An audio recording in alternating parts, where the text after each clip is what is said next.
My name is Ryan. I'd like to tell you a story about a community that I've recently joined. My fiance was lucky enough to get accepted after her hard work into medical school, and so we moved from Boulder, Colorado to Aurora.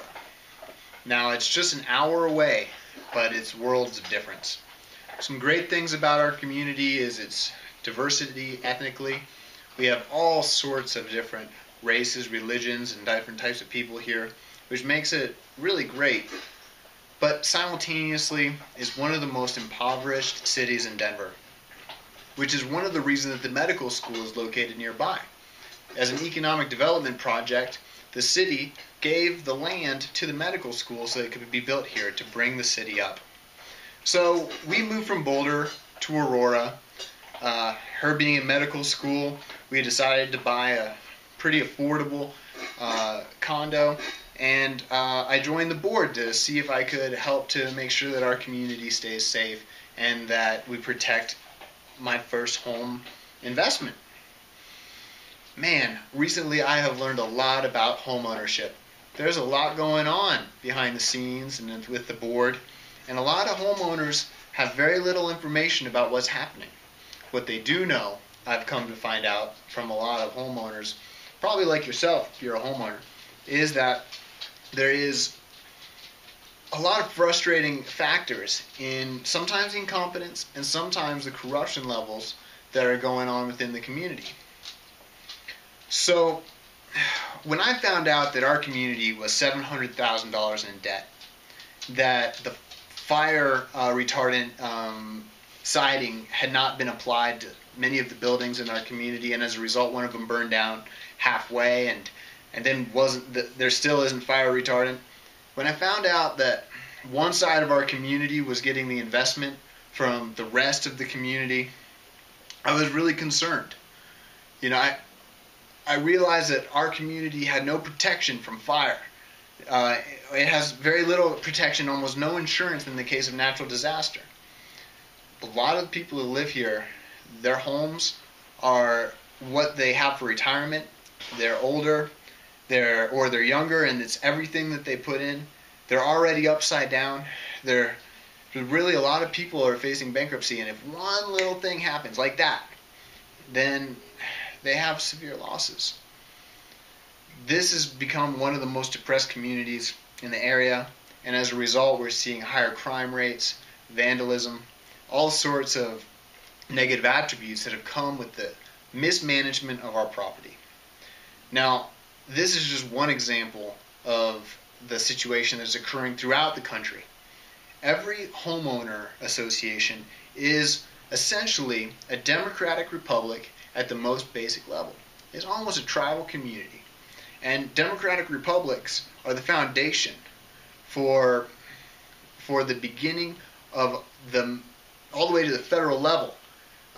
So you're seeing, as you guys know from your civics courses, you have the most local level of government, and often we think of that as city government or town government, but actually an HOA acts very similarly to a government in terms of its governing documents as a result of property law. So this is a very good place to start teaching about democratic republic operation and allowing people to get involved in the way we believe America should be. So, my proposal, why I'm telling you this story, is because I want to help create a solution. Using a project management tool that I use for work, I have started to bring the board on and community members into really discussing all these very important issues that are currently devastating our community, and it's been very helpful. For the corrupt board members, I've had a lot of resistance. They've indicated, hey, we don't want this level of transparency. We don't want to have this type of accountability over our heads. We don't want to be investing in the entire community, pretty much, indicating kind of my suspicions that they kind of know what's going on and they just don't want it to be documented. So I'd like to create a tool so that what the board does, what they say, all of that is they're held accountable and so that the community can see it and be part of the entire process of democracy. People say that a lot of areas in the Middle East have been liberated because of social media applications like Facebook. And I bet you that played a huge part. Most people over the years have tended to agree that the socialization and the ability for communities to take part in information together and a discussion together has led to a more transparent and beneficial community for all. We need to do this at the homeowner level. So, I'd like to develop an application. I need the funding. I am the owner of RM&M. It's a web development firm.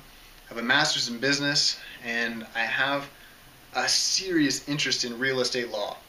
I'd like to provide all of the tools, all of the technology that we have for the internet right now in the 2.0 world, the social media world, the accountability, the contractor rating systems, everything, all the tools that there are can be applied to this very basic, very beginning, grassroots level democratic republic.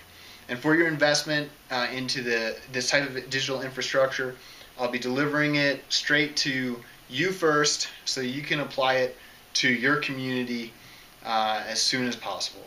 I imagine it's going to take us, after fundraising, about a month to complete the project, maybe 6 weeks.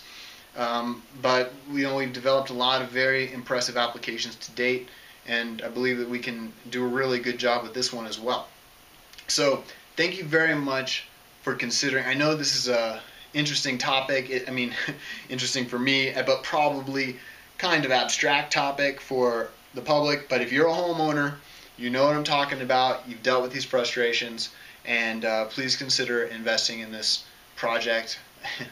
It would help me to fulfill one of my most important. Like right now, it's all I can think about is trying to fix this issue.